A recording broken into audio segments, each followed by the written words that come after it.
प्रिय बच्चों, जैसा कि पूर्व में मेरे द्वारा आपको मातृभूमि कविता का सस्वर वाचन कराया गया था, तत्पश्चात इसमें गतिविधियां एवं प्रश्नोत्तर समाहित हैं, जिनको जानना अत्यंत आवश्यक है। इसी क्रम में आप देखेंगे कि मातृभूमि कविता के पश्चात इस तरह के प्रश्नोत्तर या गतिविधियां आपकी पाठ्यपुस्तक में हैं। तो आइए उनका उत्तर भी जानते हैं। और सर्वप्रथम जो है इस तरह के प्रश्नोत्तर हैं। पहला है मेरी समझ से, ये गतिविधि है। तो यहाँ पर पहला है कि हिंद महासागर के लिए कविता में कौन सा शब्द आया है। तो यहाँ पर चरण, वंशी, हिमालय, सिंधु, ये 4 विकल्प दिए गए हैं, जिसका सही उत्तर है सिंधु। दूसरा है मातृभूमि कविता में मुख्य रूप से भारत की प्रशंसा की गई है, भारत के महापुरुषों की जय की गई है। तो इस तरह से ये 4 विकल्प हैं, जिनमें सही उत्तर है भारत की प्राकृतिक सुंदरता की सराहना की गई है।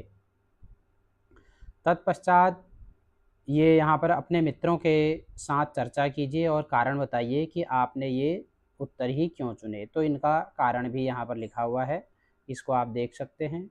फिर जो है मिलान करें, मिलकर करें मिलान। तो यहाँ पर ये जो है हिमालय के लिए जो सही उसका अर्थ है वो है भारत की उत्तरी सीमा पर फैली पर्वतमाला। त्रिवेणी का अर्थ है संगम अथवा 3 नदियों की मिली हुई धारा। मलय पवन, दक्षिणी भारत के मलय पर्वत से चलने वाली जो हवा है उसको मलय पवन कहा जाता है। सिंधु एक समुद्र नदी का नाम है। गंगा, यमुना भारत की प्रसिद्ध नदियां हैं। रघुपति श्री रामचंद्र जी को कहा जाता है, जो राजा दशरथ के पुत्र हैं। इसके बाद श्री कृष्ण वसुदेव के पुत्र वासुदेव हैं। सीता जनक की पुत्री जानकी हैं।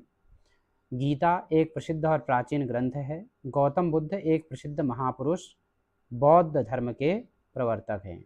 फिर यहाँ पर पंक्तियों पर चर्चा है, ये भी आप देख लीजिए, इसमें आप पढ़ सकते हैं।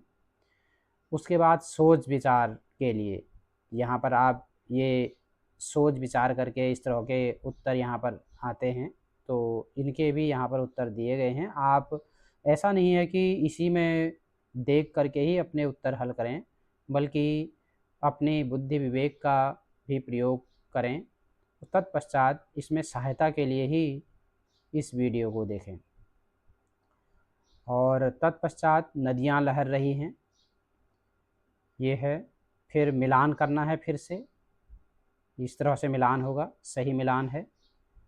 और ये शब्दों के अर्थ हैं, जब बार बार एक शब्द आता तो उनके क्या अर्थ होते हैं। फिर है वार का क्या अर्थ होता है, वर का क्या अर्थ होता है, रात का रात्रि है, रथ का मग्न है, मन का दिल है, मान का सम्मान है। तो इस तरह से वंशी श्री कृष्ण ने सुनाई, ये पाठ से आगे की गतिविधि है। इस तरह से यहाँ पर कुछ शब्द भी नीचे दिए गए हैं, जिनमें चित्र भी हैं आपकी पाठ्य पुस्तक में।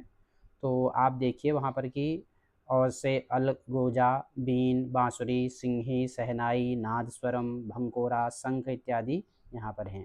तो इस तरह से ये आपका पाठ पूर्ण होता है। आशा है आप बहुत अच्छे से इसका अध्ययन करेंगे और सफलता प्राप्त करेंगे। धन्यवाद।